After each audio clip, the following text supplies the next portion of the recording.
Welcome back. This is Bedtime Stories with Craven Fear.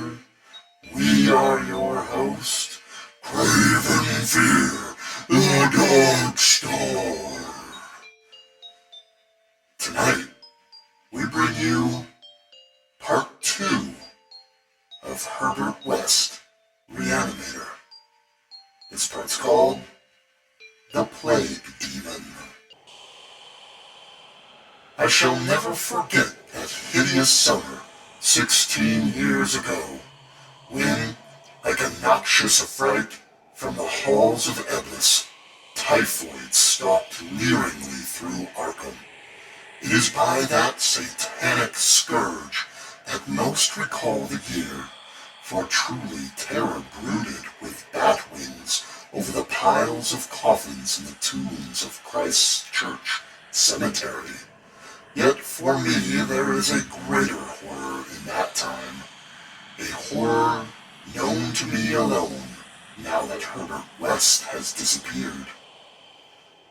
West and I were doing postgraduate work in summer classes at the medical school of Miskatonic University, and my friend had attained a wide notoriety because of his experiments leading toward the revivification of the dead. After the scientific slaughter of uncounted small animals, the freakish work had ostensibly stopped by order of our skeptical dean, Dr. Allen Halsey, though West had continued to perform certain secret tests in his dingy boarding house room, and had on one terrible and unforgettable occasion taken a human body from its grave in the potter's field to a deserted farmhouse beyond Meadow Hill. I was with him on that odious occasion, and saw him inject into the still veins the elixir which he thought would to some extent restore life's chemical and physical processes. It had ended horribly, in a delirium of fear which we gradually came to attribute to our own overwrought nerves, and West had never afterward been able to shake off a maddening sensation of being haunted and hunted. The body had not been quite fresh enough. It is obvious that to restore normal mental attributes, a body must be very fresh indeed, and a burning of the old house had prevented us from burying the thing. It would have been better if we could have known it was underground.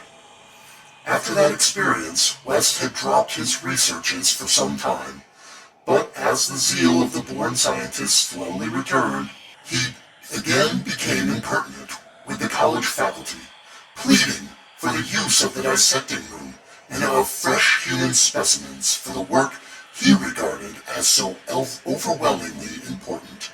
His pleas, however, were wholly in vain, for the decision of Dr. Halsey was inflexible, and the other professors all endorsed the verdict of their leader. In the radical theory of reanimation, they saw nothing but the immature vagaries of a youthful enthusiast whose slight form, yellow hair, spectacled blue eyes, and soft voice gave no hint of the supernormal, almost diabolical power of the cold brain within. I can see him now as he was then, and I shiver. He grew sterner of face, but never elderly, and now Sefton Asylum has had the mishap, and Wes has vanished. West clashed disagreeably with Dr. Halsey near the end of our last undergraduate term in a wordy dispute that did less credit to him than to the kindly dean in point of courtesy. He felt that he was needlessly and irrationally retarded in a supremely great work, a work which he could of course conduct to suit himself in later years, but which he wished to begin while still possessed of the exceptional faculties of the university. That the tradition-bound elders should ignore his singular results on animals and persist in their denial of the possibility of reanimation was inexpressibly disgusting and almost incomprehensible to a youth of less logical temperament.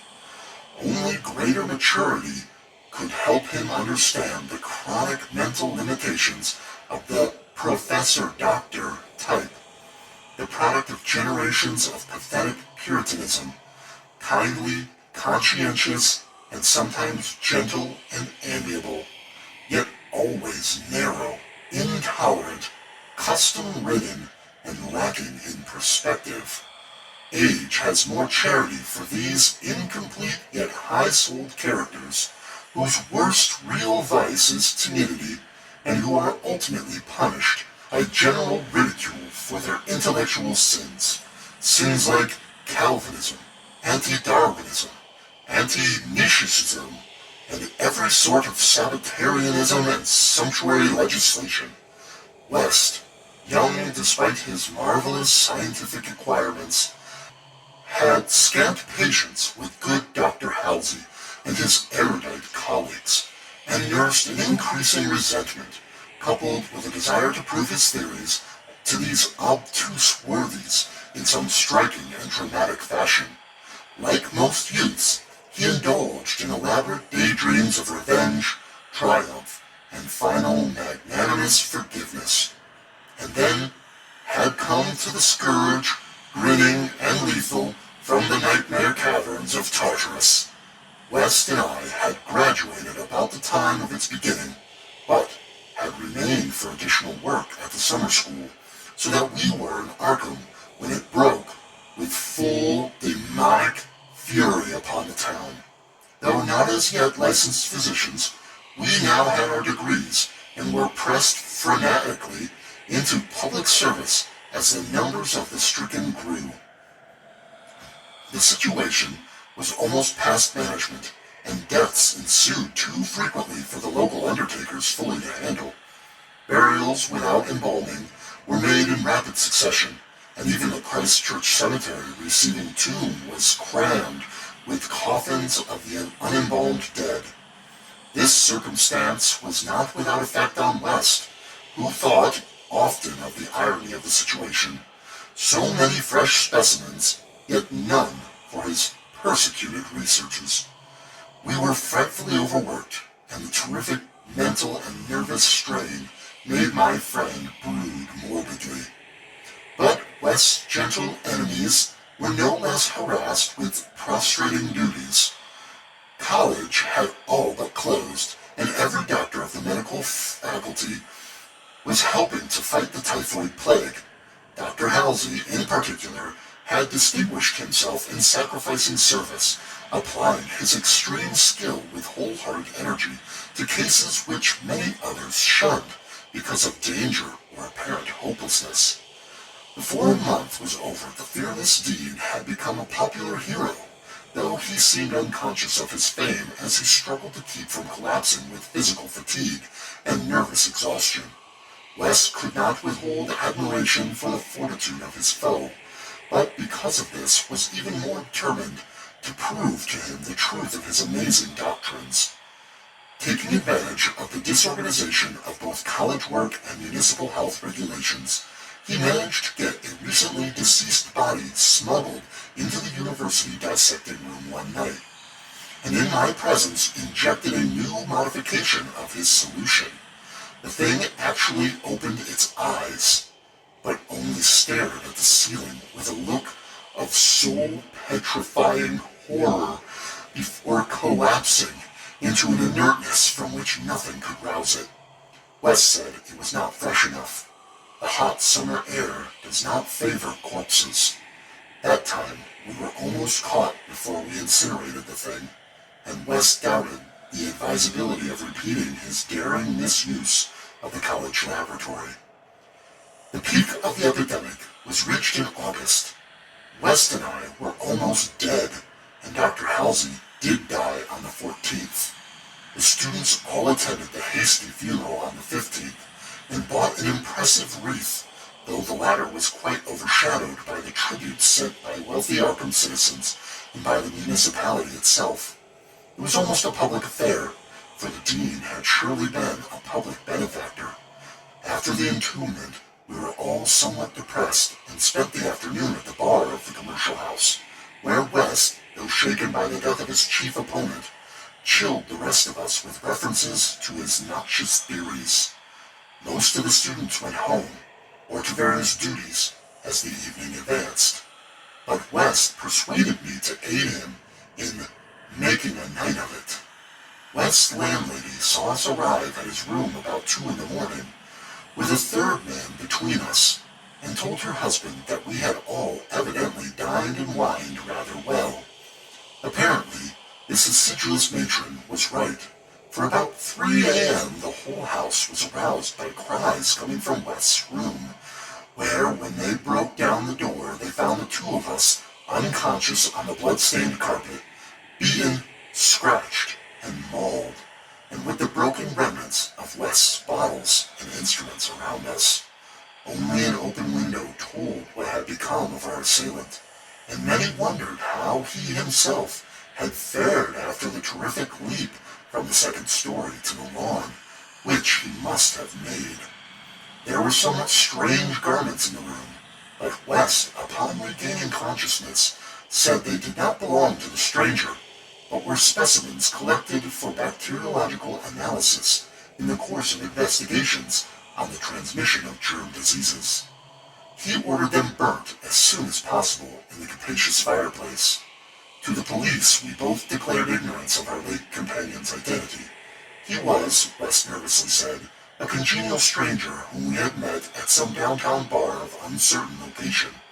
We had all been rather jovial, and West and I did not wish to have our pugnacious companion hunted down. That same night saw the beginning of the second Arkham horror. The horror that to me eclipsed the plague itself. Christchurch Cemetery was the scene of a terrible killing. A watchman having been clawed to death in a manner not only too hideous for description, but raising a doubt as to the human agency of the deed. The victim had been seen alive considerably after midnight. The dawn revealed the unutterable thing.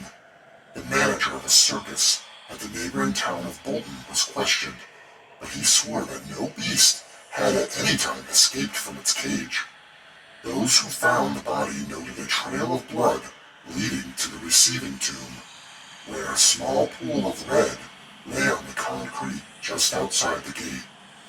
A fainter trail led away toward the woods, but it soon gave out. The next night, devils danced on the roofs of Arkham, and unnatural madness howled in the wind. Through the fevered town had crept a curse which some said was greater than the plague, and which some whispered was the embodied demon soul of the plague itself. 8 houses were entered by a nameless thing which strewed red death in its wake. In all, 17 maimed and shapeless remnants of bodies were left behind by a voiceless, sadistic monster that crept abroad. A few persons had half seen it in the dark, and said it was white and like a malformed ape or anthropomorphic fiend. It had not left behind quite all that it had attacked, for sometimes it had been hungry. The number it had killed was 14. 3 of the bodies had been in stricken homes, and had not been alive. On the 3rd night, frantic bands of searchers, led by the police, captured it in a house on Crane Street near the Miskatonic campus. They had organized the quest with care, keeping in touch by means of volunteer telephone stations, and when someone in the college district had reported hearing a scratch at the shuttered window, the net was quickly spread. On account of the general alarm and precautions, there were only 2 more victims, and the capture was effected without major casualties. The thing was finally stopped by a bullet, though not a fatal one, and was rushed to the local hospital amidst universal excitement and loathing. For it had been a man. This much was clear, despite the nauseous eyes, the voiceless simianism, and the demonic savagery. They dressed its wound and carted it to the asylum at Sefton, where it beat its head against the walls of a padded cell for 16 years until the recent mishap, when it escaped under circumstances that few like to mention. What had most disgusted the searchers of Arkham was the thing they noticed when the monster's face was cleaned. The mocking, unbelievable resemblance to a learned and self-sacrificing martyr who had been entombed but 3 days before. The late Dr. Alan Halsey, public benefactor and dean of the medical school of Miskatonic University. To the vanished Herbert West, and to me, the disgust and horror were supreme. I shudder tonight as I think of it, shudder even more than I did that morning when West muttered through his bandages, "Damn it, it wasn't quite fresh enough."